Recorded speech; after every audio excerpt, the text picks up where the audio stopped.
Answer me, Jack.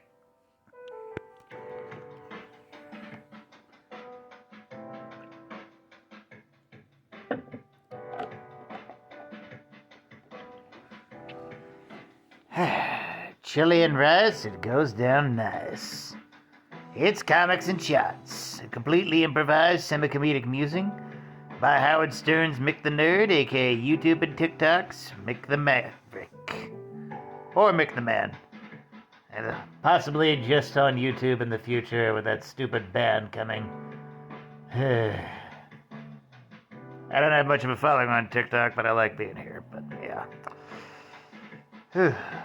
Today's subject: a story about a leader of mutants who creates a utopia for all mutant kind, but said mutopia... Did I say mutopia? God, why did I never think of that? Said utopia gets destroyed by evil mutants who infiltrate the society. That story, of course, was the Asteroid M arc, mostly notable from the 90s cartoon, but I think it was also based in the comics. I'm not sure. Oh, I'm sorry. Did you think I was talking about Krakoa at first? Yeah, that's kind of my point. It's, they're basically just repeating Genosha and Asteroid M, but under the premise of okay, so it's failed every single time by all these other people, but let's see if we can try it ourselves and make it work. And it's okay, this would be interesting for a year of publishing. But it's been 5 years, people. 5 years of Krakoa. 5 years of all the mutants in the world on an island, including the evil ones. Including Mr. Sinister, who's not a friggin' mutant. Barely even a mutate. He messed with his own DNA. You're gonna put the High Evolutionary on there? I don't think you are. Ugh. It's after the first time he betrays them, you think, okay, now we gotta put you in the time hole. No, it's the second time. The second time. And, that's the whole point of utopia. Utopias don't work. They're destined to fail, and you gotta, have, some real compromise in reality.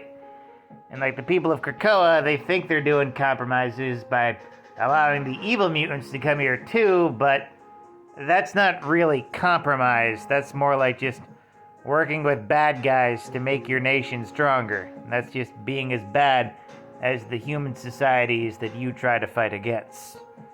Speaking of which, the human societies which they tried to fight against, them making their own mutant nation is kind of running away.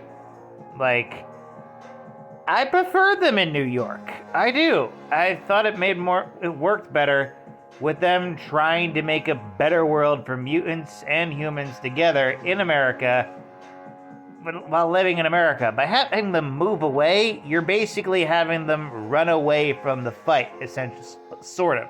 Just sort of. You're having heroes run away from the problem, and sorry, but that's not what heroes do. Krakoa is stupid, and I feel that was intentional, that Krakoa was stupid, that it's an idea destined to fail. But it's also been 5 years, so I'm wondering if it wasn't destined to fail, and if so, why? And to be fair, 5 years Marvel time, 5 years real world time is 1 year Marvel time. So technically it has only been a year, so I guess that kind of makes sense, but I don't know. Either way, now with the fall of Krakoa as a nation, I want them back in New York. I want them back in New York, where they belong. That's where the X-Men belong, damn it. And, just fighting crimes and, trying to make things better. Because, honestly, and I hate to play this card, if all the oppressed minorities in the world could move to an island free of all strife and bigotry, don't you think they would have done it by now? And, yeah, no one in the real world has that option. And, I know it's a comic book, but And this one ended on a downer. Point is, I want them to come back to the States and try to fight the good fight again. Without hiding in some island. Yeah, oh my god, they're hiding. Yeah, no. No hiding, more fighting. Yes. The opposite message of Ruby Gilman, weirdly enough.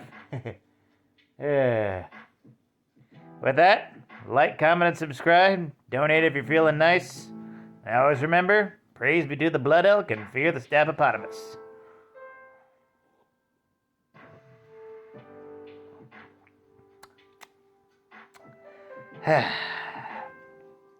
I'm watching 90s X-Men. That's why I'm not so much a fan of the Krakoan age. That and Apocalypse is on Krakoa, and it's like, are we just forgetting all the bullshit that he did in his life? Okay then, I guess.